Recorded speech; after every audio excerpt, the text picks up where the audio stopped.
Welcome viewers, you are watching Tube Science Academy, Tube Science Learning Academy official YouTube চ্যানেলে তোমাদের প্রত্যেককে স্বাগত জানাই। আমি অলরেডি একটা ম্যাথের পিএসসি ক্লার্কশিপের জন্য তোমাদের একটা পর্ব আপলোড করেছি এবং তোমরা যদি সেই পর্বটা এখনো অবধি না দেখে থাকো ডেফিনেটলি তোমরা পর্বটা দেখে নাও এবং তোমরা তোমাদের মতো করে সেটাকে ইনক্রিজ করো, ঠিক আছে? তো চলো আজকে আমি দেখব যে মিসলেনিয়াস মেনের পর্ব 2, গণিত পর্ব 2 এবং কোন কোন ডেসক্রিপটিভ ওয়েতে সম্পূর্ণ অঙ্কগুলো করব এবং অঙ্কগুলো কেমন ভাবে করছি প্রথমে তুমি দেখো। বলেছে দেখো, কোনো একটা ব্যক্তি তার সঞ্চিত অর্থের 10,000 টাকা দুটো আলাদা ব্যাংকের অ্যাকাউন্টে ভাগ করে একই সময় জমা দিলেন এবং একটি ব্যাংকে বার্ষিক সরল সুদের হার 6%, অন্য ব্যাংকটির বার্ষিক সরল সুদের হার 7%। 2 বছর পর মোট সুদ বাবদ কত টাকা পেলেন? 1280 টাকা। তিনি কোন ব্যাংকে কত টাকা রেখেছিলেন? দেখো, তখন তোমাকে কি করতে হবে, যখন এই অর্থটাকে দুভাগে ভাগ করতে বলেছে তখন তুমি এমন ভাবে করবে যে মনে করি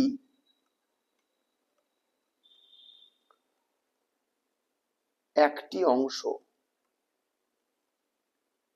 x টাকা,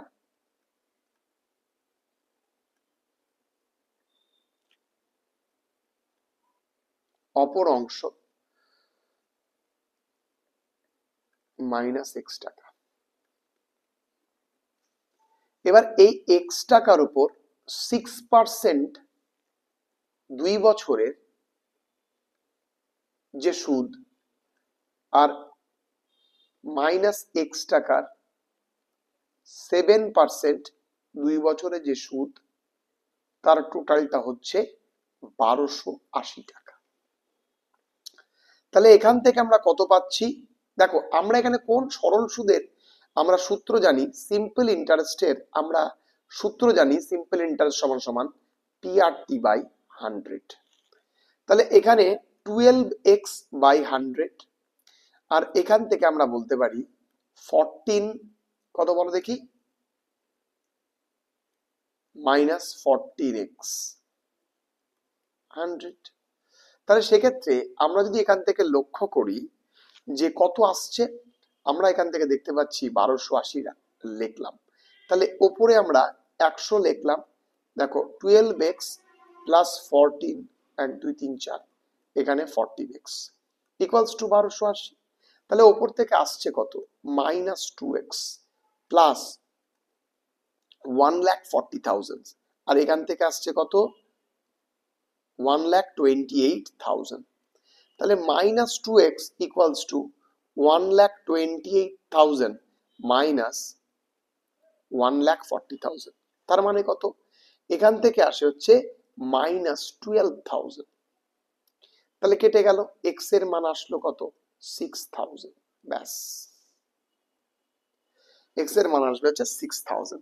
তাহলে পার্ট, তাহলে আমরা এখানে বলি যে কোন ব্যাংকে কত টাকা, তাহলে ফার্স্ট পার্ট আমরা বলতে পারি 6,000 আর অ্যানাদার পার্ট, সেকেন্ড পার্ট কত বলো দেখি, আমরা কত বলতে পারি বলো, যে -6,000 দ্যাট ইজ 4,000। ব্যাস, হয়ে গেল।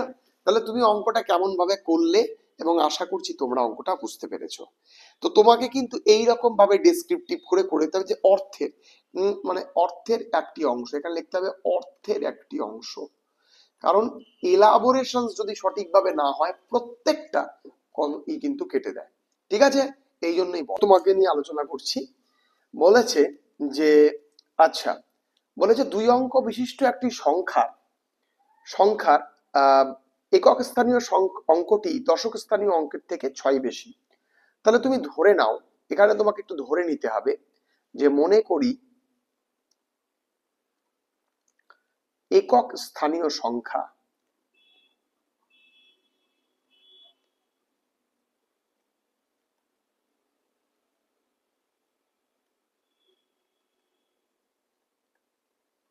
কত বলো দেখি, x।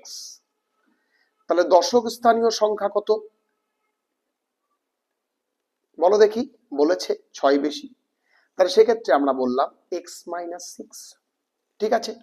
তাহলে সংখ্যাটি কত?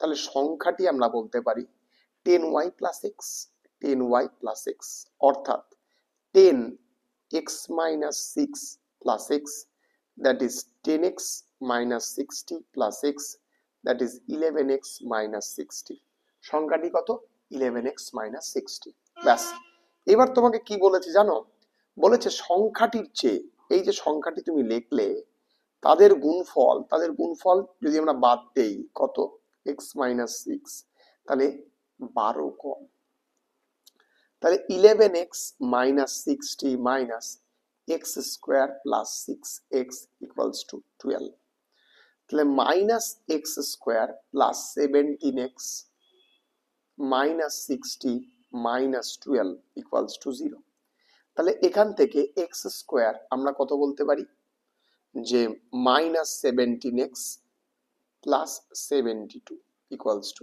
0 তাই না তাই তো তাহলে আমরা এখান থেকে বলতে পারি না 8 নং 72 মানে 8 plus 9 that is x 72 তাহলে আমরা এখান থেকে x minus 8 এবং x minus 9 বলতে পারি তাহলে x এর মান কত x এর মান তাহলে দুটো হতে পারে x এর মান যখন 8 তখন কি বলো দেখি তখন সংখ্যাটি কত হবে বলো তো দেখি সংখ্যাটি হবে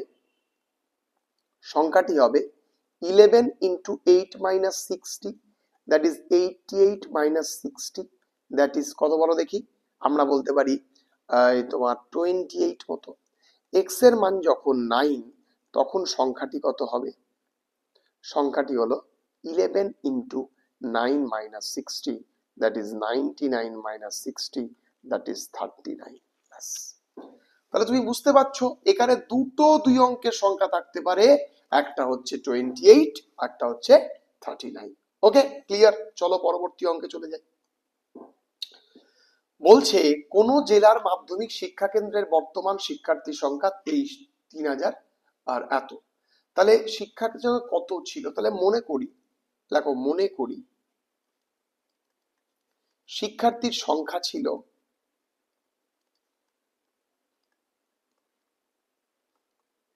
কত বলো দেখি x এবং বলা যেতে পারে 10% করে বেড়েছে কত বছর বেড়েছে বলো তো দেখি প্রতি বছর বেড়েছে 3 বছর পূর্বে ঠিক আছে বেড়ে কত হয়েছে বর্তমানে এত হয়েছে দেখো x ছিল 10% করে বেড়ে মানে ছিল পূর্বে এটা হচ্ছে পূর্বে ছিল ঠিক আছে পূর্বে x ছিল বেড়ে এত হয়েছে তাহলে x এখানে 110/100 তার কিউব তাহলে এখান থেকে x কত বলা যেতে পারে 11/10 তার কিউব তাহলে এখান থেকে 3993 তাহলে x equals to 3993 into কত বলতে পারি 1000 বাই কত 1331 ব্যাস কারণ 11 এর কিউব কত এত কেটে গেলে কত বলো দেখি 3 তাহলে x equals to কত 3000 তাহলে তুমি বলো কত তোমার পূর্বে সংখ্যা কত ছিল 3000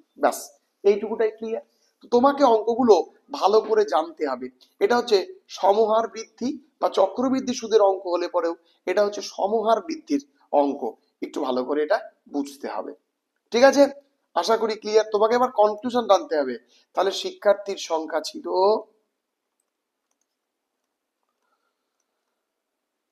3 বছর পূর্বে কত বলো দেখি 3000 ব্যাস বলছে 56কে এমন দুটি অংশে ভাগ করো যে প্রথম অংশের 3 গুণ এবং দ্বিতীয় অংশের 1/3 অপেক্ষায় 48 বেশি হয় ভালো করে বোঝো তাহলে সংখ্যা দুটি কি কি তাহলে তো সঙ্গে সঙ্গে যখনই বলবো তাহলে মনে রাখবে একটি অংশ কত বলো দেখি x আর অপরটি কত বলো দেখি অপর অংশটি হচ্ছে 56 মাইনাস x একটি সংখ্যার তাহলে আমরা শর্তে দিয়ে বললাম 3 into x 3 গুণ এবং দ্বিতীয় অংশের 1/3 তাই তো অপেক্ষায় বলছে কি প্রথম অংশের 3 গুণ আচ্ছা আর দ্বিতীয় অংশের 1/3 অপেক্ষায় 48 বেশি 48 বেশি ব্যাস সংখ্যা দুটি কি কি আচ্ছা তুমি বলো এখান থেকে 9টা তো আসে ব্যাস এবার 9টা যেই আসে আমরা এখান থেকে 56 মাইনাস x পড়তে পারি আর এখানে 48 মাইনাস 3 হবে ডেফিনেটলি। তাহলে 9x এদিকে x চলে আসলো, 56 প্লাস 48 ইন্টু 3, তাই তো, 48 ইন্টু 3। তাহলে সেক্ষেত্রে আমরা কত বলতে পারি, 144। তাহলে 10x। তাহলে আমরা এখান থেকে দেখতে পাচ্ছি যে মোটামুটি 200, x ইকুয়ালস টু 20। ক্লিয়ার কিনা বলো? তাহলে x এর মান কত, 20। তাহলে ফার্স্ট পার্ট কত, ফার্স্ট পার্ট আমরা বলতে পারি 20। সেকেন্ড পার্ট কত বলতে পারি বলো দেখি, 56 মাইনাস 20, দ্যাট ইজ 36। বলো ক্লিয়ার হলো কিনা বলো? ক্লিয়ার, আশা করি ক্লিয়ার। দেখো তো তোমাকে লিখতে হবে, তাহলে মনে করি একটি অংশ x, অপরটি এত। তো তোমাকে একটা বাচ্চাদের মতো করে করে করতে হবে, ছোটবেলাকায় যেভাবে করতে সেভাবে তোমাকে করে করে নামাতে হবে অঙ্কগুলো। ঠিক আছে, দেখো কি বলেছে, 30 জন লোক 15 দিনে একটা গ্রামের রাস্তা এত অংশ সারান। তাহলে 10 জন লোক আরো মানে বাকি অংশটি সারাতে কত, বাকি কাজটি করতে কতদিন সারাবে? তাহলে তুমি বুঝতেই পারছো। এবার কি বলতো, এর মধ্যে কি কোশ্চেন ডিফিকাল্ট দেয় না? তুমি যদি এখন বলো M1 D1 T1 by W1, ওই গল্প এর মধ্যে কিন্তু যাবে না।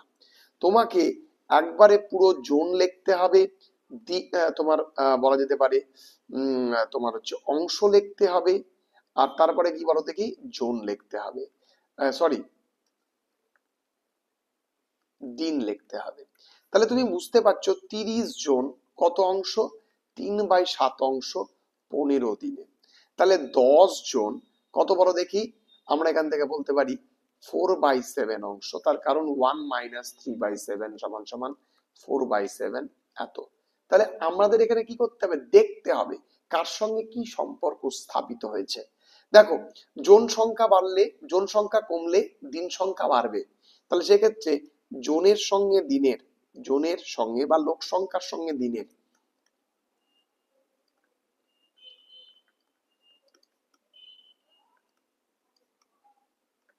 দিনের কি বলো, বলা যেতে পারে ব্যস্ত সম্পর্ক রয়েছে,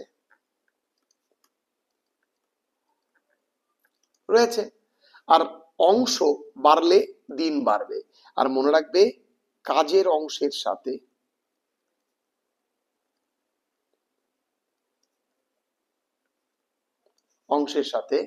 দিনের কি রয়েছে, সরল সম্পর্ক রয়েছে,